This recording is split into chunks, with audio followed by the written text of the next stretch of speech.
आज स्वामींची इच्छा होती म्हणून त्यांनी मला त्यांच्या मठामध्ये बोलवलं. जवळच असलेल्या स्वामींच्या मठामध्ये आज मी भेट दिली. मठ हे खूप सुंदर आहे. लाकडाचं बनवलेलं आहे आणि दुसरं म्हणजे शेणाने ते सारवलेलं आहे. इकडे स्वामींची ही प्रतिमा अप्रतिम आहे. तिला बघितल्यावर मन शांत होतं. आणि हे जे मठ आहे ते खूप सुंदर आहे. एक छान नॅचरल फील आपल्याला तिकडे येतो. मठामध्येच एखाद्या कार्यकाराने किती मस्त रांगोळी काढली होती.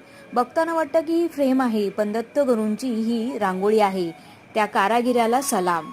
आणि स्वामींचं दर्शन घेऊन आमचा मोर्चा निघाला ऑफिसकडे.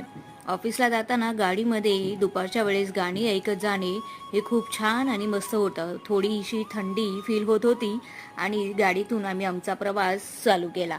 ऑफिसला आल्यावर मात्र थोडासा टाइमपास म्हणून नमिताचे असे पिक्चर क्लिक केले. बाकी काय हो, हेच आयुष्य आहे.